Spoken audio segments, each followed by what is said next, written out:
తెలుగు రాష్ట్రాల్లో 450కి పైగా రోబోటిక్ సర్జరీలు సక్సెస్ఫుల్ గా చేసిన ఘనత మణిపాల్ హాస్పిటల్దే. సుమన్ టీవీ ప్రేక్షకులకి నమస్తే. మరి కొత్త సంవత్సరంలో అడుగుపెట్టబోతున్నాము. సెలబ్రేషన్స్ మాత్రమే చేసుకుంటే సరిపోద్దా? మనము అసలు ఈ సంవత్సరం ఎట్లుండబోతుంది అనే విషయం తెలుసుకుంటే చాలా బావుంటదని మాకనిపించింది. అందుకోసమే దానికి రైట్ పర్సన్ అయిన గురువు గారినే ఈరోజు పిలవడం, ఇన్వైట్ చేయడం జరిగింది మన స్టూడియోకి. ఆయన్నే మీ అందరికీ బాగా పరిచయం ఉన్న ప్రముఖ ఆస్ట్రాలజర్ అయ్యపు శ్రీకృష్ణ సుధి గారు. మరి గురుగారు నమస్తే. నమస్కారం అండి. మరి గురుగారు సింహరాశి ఈ 2025 ఎలా ఉండబోతుంది? సింహరాశి వారికి 2025 సంవత్సరం కొంత అనుకూలమైన సంవత్సరమే కానివ్వండి, హ్మ్. కొన్ని ఫలితాల విషయానికి వచ్చేసరికి కొంత ఆలస్యం జరుగుతుంది. హ్మ్. కేతువు ఈ రాశిలో ప్రవేశిస్తున్నాడు మే 25, 26 తారీఖుల నుంచి. అలానే శని అష్టమంలోకి వెళ్తున్నాడు. ఓకే. అలానే వచ్చేసి గురుడు రాజ్యస్థానంలోను, లాభస్థానంలోను సంచారం చేస్తాడు. హుహు. గురుబలం చూసుకున్నట్లయితే చాలా అనుకూలమైనటువంటి గురువు. హ్మ్. 2025 సంవత్సరం వీళ్ళకు ఉన్నతమైన అవకాశాలు కలిగిస్తుంది. కానీ వీళ్ళలో పోరాట పటిమ ఎంతుందని పరీక్షించి గానీ ఫలితం ఇవ్వట్లేదు. అవకాశాలైతే ఖచ్చితంగా అంది వస్తాయి. గురుడు చాలా అనుకూలంగా ఉన్నాడు కాబట్టి తప్పనిసరిగా మంచి ఫలితాలు ఇస్తాడు. హ్మ్. తర్వాత వీళ్ళు ఎక్కువగా ఎదుటోళ్ళకు ఉపయోగపడుతూ ఉంటారు. హ్మ్.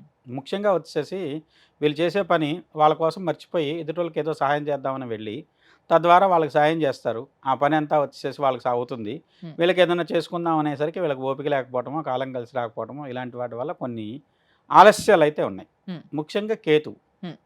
కేతువుకు సంబంధించిన గ్రహస్థితి వీళ్ళని వచ్చేసేసి వ్యయస్థానం నుంచి, ధనస్థానం నుంచి వీళ్ళ రాశిలోకి వస్తున్నది. అలానే రాహు అష్టమంలోంచి పీడను వదిలించి సప్తమంలోకి వస్తున్నాడు. దానివల్ల అనుకూలతలు ఉంటాయి. ఓకే. మీరు ఎంతో కాలంగా ఎదురు చూస్తున్నటువంటి ఒక ముఖ్యమైనటువంటి నిర్మాణ కార్యక్రమం. హుహు. అది ఇల్లు కావచ్చు, లేదంటే వచ్చేసి మీ కుటుంబానికి సంబంధించినటువంటి అత్యంత విలువైనటువంటి కార్యాచరణ కావచ్చు, లేదంటే ఒకళ్ళ జీవితాన్ని నిలబెట్టేటువంటి పని. అంటే సింహరాశిలో పెద్దవాళ్ళు ఉన్నారు. వాళ్ళకి పిల్లలు పెళ్ళిళ్ళు చేసేలాంటి కార్యక్రమాలు కావచ్చు. హుహు. అలాంటివి కలిసొస్తాయి. ఓకే. తద్వారా కుటుంబంలో ఒక స్థిరత్వం ఏర్పడుతుంది.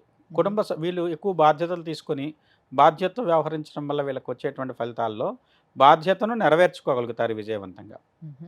తద్వారా ఏంటంటే వీళ్ళకు ఒక బాధ్యత పూర్తయిందనేటువంటి సంతృప్తి ఉంటుంది కానివ్వండి, వీళ్ళ జీవితానికి వీళ్ళ సొంత విషయాలకు వస్తే దానికి శారీరకంగా ఎక్కువ శ్రమ పడటం వల్ల కానీ, లేకుంటే తన శక్తికి మించిన పని చేసిన దానివల్ల కొంత కొంత విశ్రాంతి అవసరమవుతుంది. హ్మ్. అలాంటి విశ్రాంతి లేకుండా పనిచేయటం వల్ల కొంత అలసటకు, బడలెక్కు కూడా అయ్యేటువంటి అవకాశం ఉంది. అంతేకాకుండా తన లాభం మర్చిపోయిన కారణం చేత తద్వారా పొందిన ఫలితాన్ని పూర్తిగా వీళ్ళు ఆస్వాదించలేరు.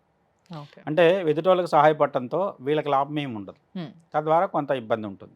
హ్మ్. తర్వాత వీళ్ళు ఎప్పటినుంచో పని మొదలుపెట్టి మధ్యలో ఆగిపోయిన పనులు కూడా పూర్తవుతాయి. హుహు. ఆర్థికంగా బాగుంటుంది. ముఖ్యంగా గురుబలం బాగుంది కాబట్టి. హ్మ్. అనారోగ్యపరంగా వచ్చేసి అష్టమ శని కొంత అలసటను, అదేవిధంగా వచ్చేసి అజీర్తి సంబంధమైనటువంటి ఉదర సంబంధమైన సమస్యలకు కారణం కావచ్చు. హుహుహు. వీళ్ళు ముఖ్యంగా తీసుకోవాల్సిన జాగ్రత్తల్లో ముందు నా పని ఏమిటి? నాకేం కావాలి? అది నిర్ణయించుకొని వేరే పనిలోకి నిమగ్నం అవ్వటం మంచిది.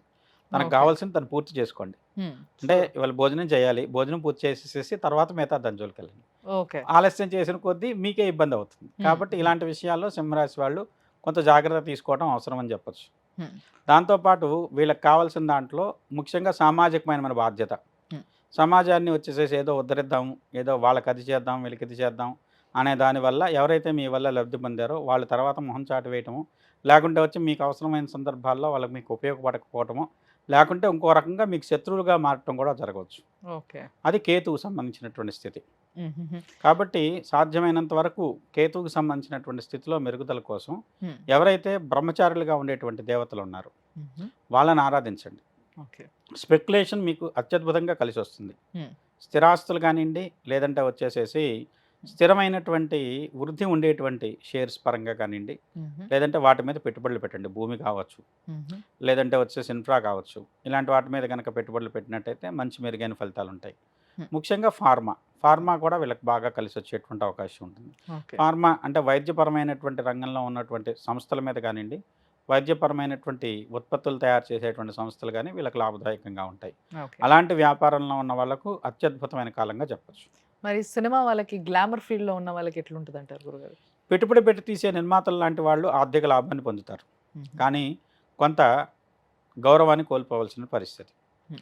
అదేవిధంగా వచ్చేసి ఎవరైతే కళారంగంలో కళాకారులుగా ఉన్న వాళ్ళు ఉంటారు. వాళ్ళకు తగిన అవకాశాలు వస్తాయి కానివ్వండి, అవకాశాలను గుర్తింపుగా మలుచుకోలేక ఇబ్బంది పడతారు. ఓకే. అంటే విజయవంతమైన ఫలితం ఉంటుంది, కానీ ఆ ఫలితాన్ని వీళ్ళు ఆస్వాదించలేరు. హ్మ్. ఒక రకంగా ఏంటంటే మంచి ఫలితం మంచిది వచ్చింది కదా అని ఒక సంతృప్తి పడడం కోసం హ్మ్. ఆ రకమైనటువంటి సంతృప్తి మిగులుతుందని చెప్పొచ్చు. ఓకే.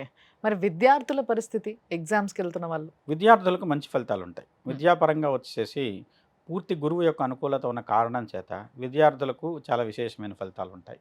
హుహు. విద్యార్థులు ఉన్నత శ్రేణి ఫలితాలు పొందగలుగుతారు విద్యా విషయకంగా. అంటే ఉద్యోగపరమైన విద్యకు అనుకూలం కాదు. ఓకే. విద్యాపరమైనటువంటి ఇప్పుడు ఒక స్టాండర్డ్ నుంచి ఇంకో స్టాండర్డ్‌కి స్టాండర్డ్‌కి వెళ్ళడం. పెరుగుతారా అంటే పెరుగుతారు. హ్మ్. అదేవిధంగా ఒక పరమైనటువంటి డిగ్రీ నుంచి పోస్ట్ గ్రాడ్యుయేషన్‌కి వెళ్ళే వాళ్ళకి బాగుంటుంది. ఓకే. ఉద్యోగపరమైన ప్రయత్నాల్లో ఉండే వాళ్ళకి కొంత ఆలస్యం జరుగుతుంది. ఓకే.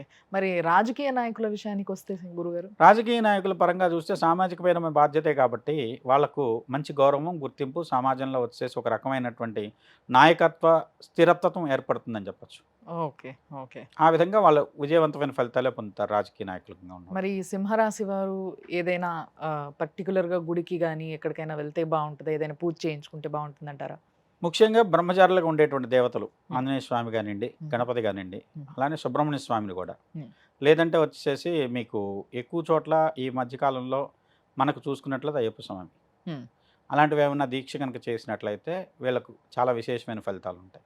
ఓకే. అదేవిధంగా వచ్చేసి గణపతికి సంబంధించిన దాంట్లో పటిక బెల్లం ఉంటుంది కదా, హ్మ్. దాన్ని దానం చేస్తే హ్మ్. గణపతి ఆలయంలో పటిక బెల్లం ఇచ్చేసేయండి. హ్మ్. తద్వారా ఏంటంటే ఆగిపోయిన పనులు మొదలవటానికి, ఓహ్! మంచి వృద్ధిలోకి రావటానికి, హుహు. లేదంటే వచ్చేసి వాళ్ళ యొక్క ఆలోచనలు కానివ్వండి, లేదంటే ప్రతి పని ఏదో ఒక ఆలోచనతో మొదలు పెడతాం. ఈ హ్మ్. ఈ పని ఈ ఫలితం రావాలని. హ్మ్. ఆ ఫలితం రావటానికి దోహదకారం అవుతుంది.